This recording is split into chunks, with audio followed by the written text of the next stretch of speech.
నమస్కారం అండి. ఈనాటి కమ్మని కథ పేరు ఒకరికి ఒకరు. వినిపిస్తున్నది మీ విజయభాస్కర్.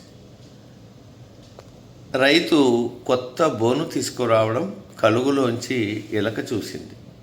బెదిరిపోయి పెరట్లేకపోయి రైతు కొత్త ఎలుకల బోను తీసుకొచ్చాడంటూ కేకలు పెట్టింది. కోడి కొక్కరకో అంటూ అది నీవు భయపడవలసిన విషయం, నాకేం భయం లేదు పో అంటూ విసిరి కొట్టింది. ఎలుక మేక వైపు చూసింది. అయ్యో పాపం, నేనేమి సహాయం చేయగలను అని మేక సానుభూతిగా నింది. చివరకు ఆవు జాగ్రత్తగా ఉండు అంది జాలిగా. ఎలుక ఏమీ చేయలేక కలుగులో నిస్సహాయంగా కూర్చుంది. ఆ రాత్రి ఎలుకల బోన్లో ఏదో పడ్డ శబ్దం వచ్చింది. రైతు భార్య చూడ్డానికి వచ్చింది. చీకట్లో ఒక పాము తోక బోనులో చిక్కుకుంది. ఆ పాము రైతు భార్యను కాటివేసింది. రైతు భార్యను ఆసుపత్రికి తీసుకెళ్లారు.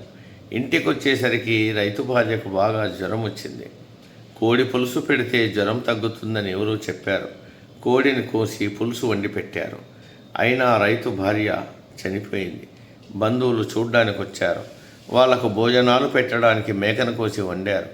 రైతు భార్య కర్మకాండలకు బంధువులందరికీ ఉన్న ఆవును అమ్మి భోజనాలు పెట్టారు. ఇదంతా కలుగులోంచి బాధగా చూసింది. కాబట్టి ఎవరికైనా ఏదైనా సమస్య ఎదురైతే నాకు సంబంధం లేదని తప్పుకోకూడదు.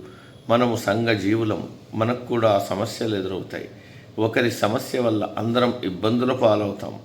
అందుకే ఒకరికి ఒకరు సహకరించుకుంటూ సమస్యలు పరిష్కరించుకోవాలని ఈ కథ యొక్క సారాంశం.